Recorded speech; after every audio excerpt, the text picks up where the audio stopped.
Donald Trump নিজেকে শান্তিতে Nobel পুরস্কারের যোগ্য দাবিদার হিসেবে তুলে ধরেছেন একাধিকবার। সর্বশেষ জাতিসংঘ সাধারণ পরিষদের ৮০তম অধিবেশনে তিনি বিষয়টি প্রকাশ্যে আনেন।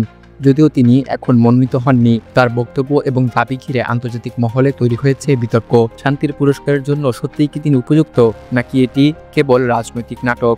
যুক্তরাষ্ট্রের ৪ জন প্রেসিডেন্ট ইতিপূর্বে শান্তিতে নোবেল পুরস্কার পেয়েছেন। ১৯০৬ সালে থিওডোর রুজভেল্ট রুশ এবং জাপানের যুদ্ধ থামিয়ে, ১৯১৯ সালে Woodrow Wilson league of Nations গঠনের স্বীকৃতিস্বরূপ, ২০০২ সালে জিমি কার্টার আন্তর্জাতিক শান্তি এবং গণতন্ত্রে অবদানের জন্য, ২০০৯ সালে বারাক ওবামা আন্তর্জাতিক কূটনীতি এবং সহযোগিতা সম্প্রসারণে অবদানের জন্য। এদের তালিকায় ট্রাম্প নিজেকেও দেখতে চান। ট্রাম্প দাবি করেন তিনি বিশ্বের 7টি বড় যুদ্ধ থামাতে ভূমিকা রেখেছেন।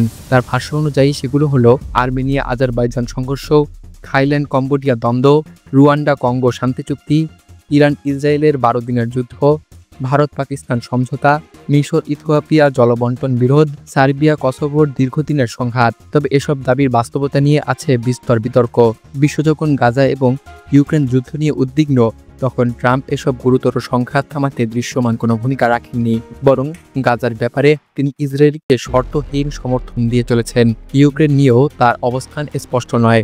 শান্তির দোহাই দিয়ে যুদ্ধকে প্রত্যক্ষ এবং পরোক্ষভাবে উস্কে দেওয়ার অভিযোগ রয়েছে তার বিরুদ্ধে। ফরেন পলিসিতে প্রকাশিত ড্যামিয়েন মার্ফির এক বিশ্লেষণে ট্রাম্পের 7টি যুদ্ধ থামানোর দাবিকে অযৌক্তিক এবং সার্বত্যাহীন বলে আখ্যায়িত করা হয়েছে। তিনি দেখান ট্রাম্প প্রশাসনের দাবি করা চুক্তিগুলো প্রকৃতপক্ষে সমস্যাগুলোর স্থায়ী সমাধান আনেনি, বরং অনেক ক্ষেত্রে তা আরও জটিল করেছে।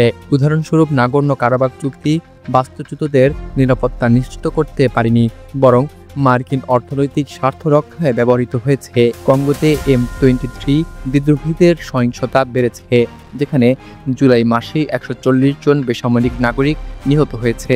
ট্রাম্প ভারত পাকিস্তান চুক্তিতে নিজের কৃতিত্ব দাবি করলেও ভারত সরকার সেই দাবি সরাসরি অস্বীকার করেছে।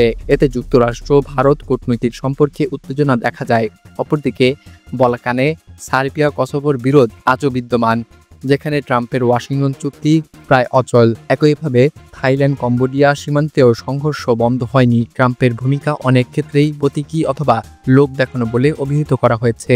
বিশ্লেষকরা উল্লেখ করেছেন, ট্রাম্প দ্বিতীয় মেয়াদে মাত্র 8 মাসে যত ক্ষেপণাস্ত্র হামলা চালিয়েছেন, জো বাইডেন তা 4 বছরেও করেননি। বিষয়টি ট্রাম্পের শান্তিকামী ভাবমূর্তির সঙ্গে সাংঘর্ষিক।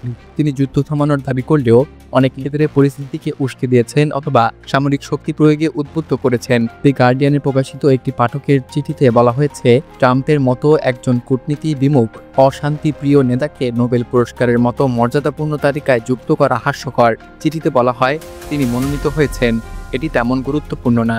হিটলারও মনোনীত হয়েছিলেন। এই মন্তব্য থেকে বোঝা যায় ট্রাম্পের দাবিকে অনেকেই কেবল রাজনৈতিক আত্মপ্রচার বলে মনে করছেন।